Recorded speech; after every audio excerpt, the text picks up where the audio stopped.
So let's just picture this. Sunday evening, end of a nice long weekend, maybe cozying down with some of your favorite TV shows or whatever it may be. And you get a phone call. Turns out there's a fire at your rental property. Good news is the tenants are okay, nobody got hurt. You agree to put your tenants up the night in a hotel, and we can pick up the pieces tomorrow. So what's not resolved is who pays for them to have a place to stay for the next 6 weeks. And after all, they just paid this month's rent. Most of their clothes and their electronics and their personal belongings and their couch and their bed have been damaged. It could be the smoke, the water, the fire, name it, okay? There's also the issue of who caused the fire. Is it, part of the property or part of the tenant's fault, or what was really behind it? Turns out, tenants don't have renter's insurance. Now you got a big problem. In fact, you may have a court date.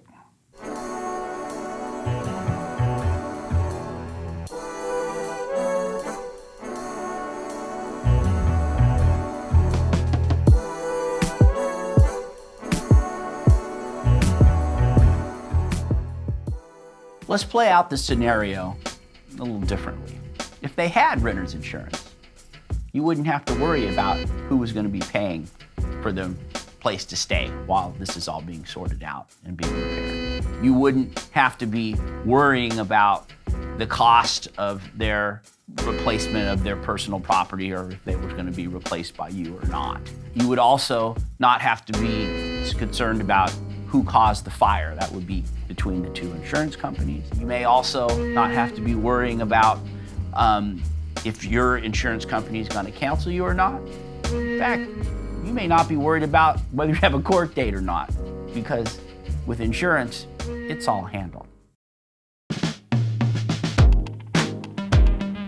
With insurance, it's kind of funny. At the time, at least in the beginning, you often might feel like, I don't really need it.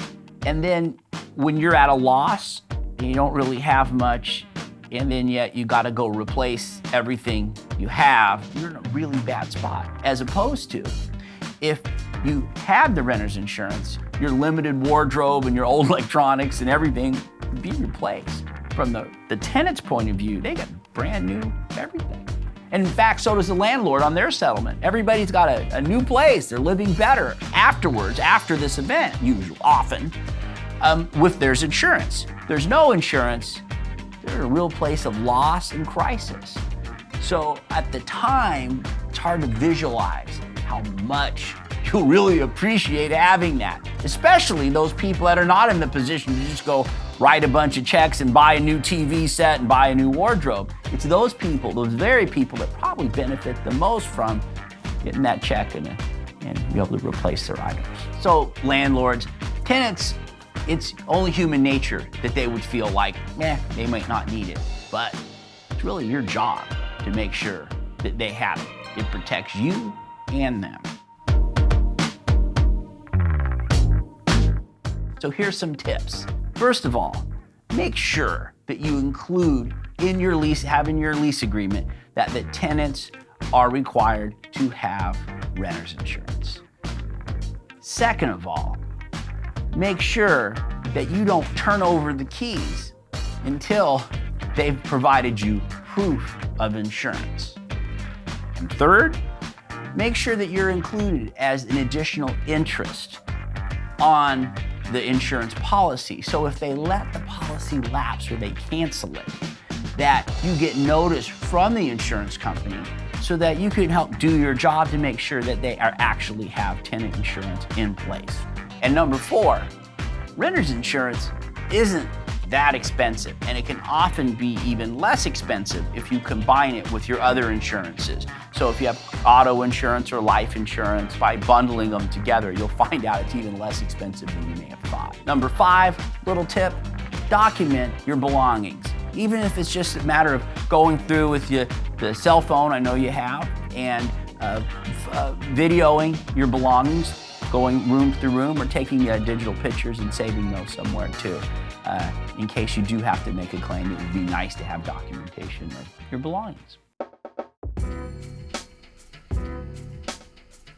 For me, as a landlord or a property manager, the most important reason for a tenant to have renter's insurance is in the unfortunate occasional situation where there is a problem, is that both the landlord and the tenant can really be on the same side of the table. They're both working together, not against each other, that they're both able to get through the process, and you don't have to worry about a friction or conflict between the landlord and the tenant.